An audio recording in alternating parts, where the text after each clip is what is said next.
Hello दोस्तों, आज हम पढ़ेंगे भाई साहब आमेर का इतिहास। आज की क्लास में अपन डिस्कस करने वाले हैं कौन द हिस्ट्री आमेर। आमेर के इतिहास या जयपुर की हिस्ट्री पढ़ेंगे आज। इतिहास तो आमेर पर जो सबसे ज़्यादा शासन किया था वो किया था कछुआ वंश ने। किसने किया? कछुआ वंश ने। तो आज हम लाडलो कछुआ वंश को पढ़ेंगे। कछुआ वंश को पढ़ेंगे। देखिए, चलो हम श्री गणेश करते हैं क्लास का। बोलिए रामचंद्र की जय। रामचंद्र या भगवान राम के दो पुत्र थे। एक का नाम था लव और दूसरे का नाम क्या था? कुश। भगवान राम के दो बेटे थे, एक का नाम था लव और एक का नाम था कुश। तो भाई साहब जो कुश के वंशज क्या कहलाए?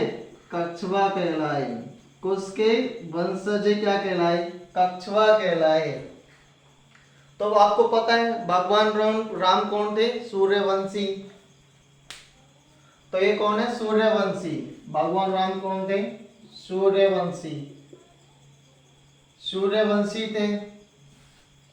यदि हम इनकी बात करें, इनके मूल स्थान की अपन बात करें, मूल स्थान की अपन बात करें तो इनका मूल स्थान माना जाता है नरवर को। इनका मूल स्थान माना जाता है नरवर को। और नरवर पर अधिकार किया, सबसे पहले शासन किया था 1826 ईस्वी में नरुयनल ने। और इस नरुयनल के 21वीं पीढ़ी का, नल का 21वीं पीढ़ी, 21वीं पीढ़ी का था सोडसिंह का पुत्र। सोडसिंह का पुत्र कौन? दूले राय। दूले राय तेजकरण। दूले राय तेजकरण। इसके इतिहास में दो नाम मिलते हैं, एक दूले राय और दूसरा तेजकरण। इस प्रकार ये कौन थे? सूर्यवंशी। भगवान राम के दो बेटे थे, एक का नाम लव और एक का नाम कुश। और कुश के वंशज क्या कहलाए? कछुआ कहलाए। इनका मूल स्थान था नरवर। नरवर पर अधिकार किया था नरुया नल नाम के राजा ने, जिसके 21वीं पीढ़ी का सोडसिंह का पुत्र था दूले राय तेजकरण, जिसने आमेर में या जयपुर में कछुआ वंश की नींव रखी थी। किसने? दूले राय तेजकरण ने। इससे पहले इनका जो आदर्श वाक्य है, कछुआओं का जो आदर्श वाक्य है वह या तो धर्मस्य जयते, या तो धर्मस्य जयते। इनका आदर्श वाक्य क्या है? या तो धर्मस्य जयते। इनका जो राज तिलक हुआ करता था, इनका राज तिलक कहाँ हुआ करता था? इनका राज तिलक होता था कदमी महलों में। कदमी महलों में इनका राज तिलक होता था। और इनका जो राज तिलक करते थे वो मीना जाति के करते थे। इनका राज तिलक कौन करते थे? मीना जाति के करते थे। मीना करते थे राज तिलक। और राज तिलक कहाँ होता था? कदमी महलों में। इन्हें कछुआ वंश के शासकों को रघुकुल तिलक भी कहा जाता है। रघुकुल तिलक भी कहा जाता है। रघुकुल तिलक भी कहा जाता है। आगे अपन बात करें दूले राय तेजकरण की। आदर्श वाक्य क्या था? यतो धर्मस्य जयते। यतो धर्मस्य जयते, इनका क्या था? आदर्श वाक्य था। आगे अपन पढ़ते हैं भाई साहब दूले राय तेजकरण।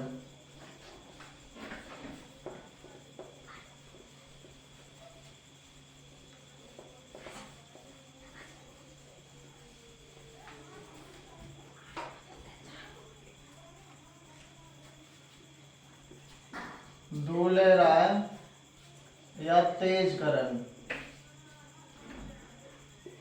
दूल्हे राय तेजकरण ने 1137 ईस्वी में स्थापना करी थी या कछुआ वंश की नींव डाली थी। नींव रखी थी कब? 1137 ईस्वी में नींव रखी थी कछुआ वंश की दूल्हे राय तेजकरण ने। इसीलिए इसे कछुआ वंश का आदि पुरुष, इसीलिए कछुआ वंश का आदि पुरुष या मूल पुरुष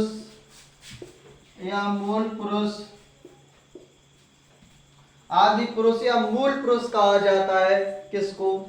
दूल्हे राय तेजकरण को कछुआ वंश का आदि पुरुष या मूल पुरुष कहा जाता है। इसने सबसे पहले दूल्हे राय तेजकरण ने भाई साहब दौसा पर अटैक करेगा और दौसा पर अधिकार था बड़ गुर्जरों का अधिकार था दौसा पर। और दौसा में इसने बड़ गुर्जरों को पराजित कर और क्या किया था? इसने अधिकार किया था किस पर? दौसा पर अधिकार कर लिया था बड़ गुर्जरों को हराकर। तो इसने जो प्रारंभिक अपनी राजधानी बनाई थी वह बनाई थी किसको? दौसा को इसने अपनी प्रारंभिक राजधानी बनाई थी दौसा को।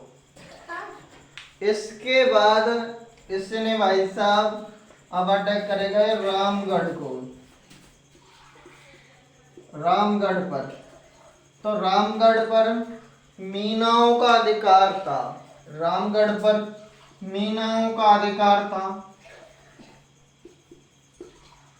यहाँ पर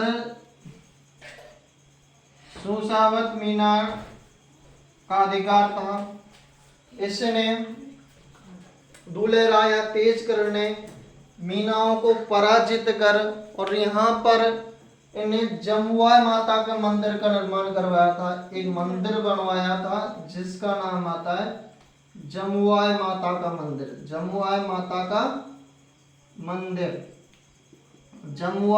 का मंदिर बनवाया था, जिसे कछुआ वंश की कुल देवी कहा जाता है। इसे जमुआई माता को क्या कहा जाता है? कछुआ वंश की कुल देवी कहा जाता है। कछुआ वंश की कुल देवी यदि आपसे पूछा जाए कि कछुआ वंश की कुल देवी क्या है तो जमुआई माता। और यदि आपसे पूछ लिया जाए कि कछुआ वंश की आराध्य देवी, कछुआ वंश की आराध्य देवी, तो कछुआ वंश की जो आराध्य देवी थी वह कौन है? वह शीला माता। तो आंसर होगा शीला माता। यदि आपसे पूछा जाए आराध्य देवी, कछुआ वंश की आराध्य देवी, तो आंसर होगा शीला माता। यदि आपसे पूछा जाए कछुआ वंश की कुल देवी तो कौन सी होगी? जमुआई माता होगी, जिसके मंदिर का निर्माण करवाया था दूल्हे राय तेजकरण ने। इस प्रकार अपन बात करें, इसने अपनी तो दूसरी जो राजधानी बनाई थी वो बनाई थी रामगढ़ को। कछुआ वंश की जो दूसरी राजधानी बनाई थी इसने, दूसरी राजधानी कौन सी है? रामगढ़। आगे अपन बात करें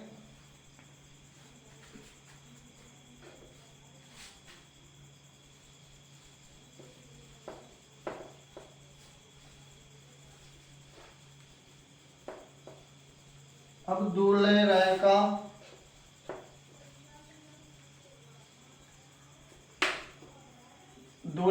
का पुत्र था कोकिल देव।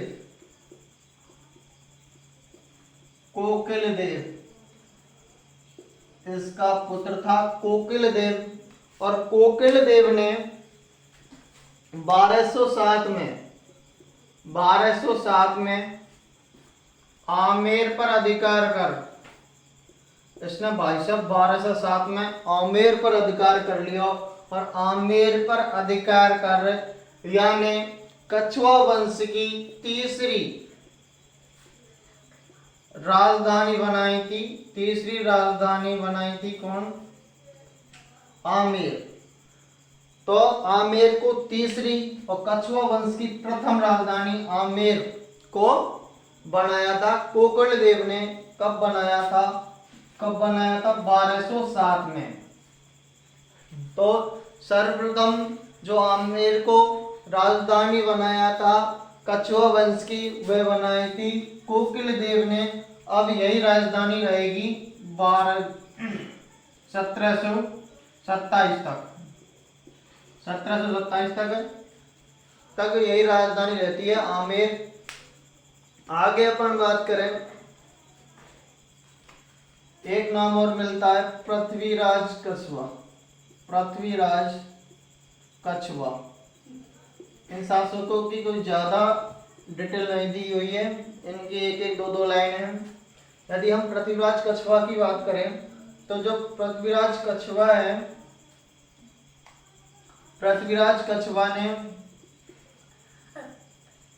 इसने आमेर को 12 कोटड़ियों में विभाजित किया था। 12 कोटड़ी में विभाजित किया था किसने? पृथ्वीराज कछुआ ने। और ऐसा कहा जाता है कि जो पृथ्वीराज कछुआ है इसके 12 बेटे थे, इसलिए इन्हें 12 बेटों को इन्हें अलग अलग स्थान दिए हुए थे, जिन्हें 12 कोटड़ी कहा गया। इसलिए पृथ्वीराज कछुआ के समय में इसे आमेर को 12 कोटड़ी के नाम से जाना जाता था। इसके बाद में अपन बात करें तो पृथ्वीराज कछुआ जो था, इसके बाद में आएगा रतन सिंह। रतन सिंह का शासनकाल आता है 1536 से लेकर 1547 तक। इसकी भी ज्यादा कुछ बात नहीं। रतन सिंह ने 1544 में शेरशाह की क्या की? शेरशाह से सूरी की अधीनता स्वीकार कर ली थी। शेरशाह सूरी की अधीनता स्वीकार कर ली थी 1544 में। और रतन सिंह का छोटा भाई था आस्करन। इसका छोटा भाई था आस्करन। और आस्करन ने रतन सिंह को जहर दे दिया था, और जहर जिससे इसकी मृत्यु हो जाती है 1547 में। जो अब राजा बनेगा वह बनेगा कौन? बारमल।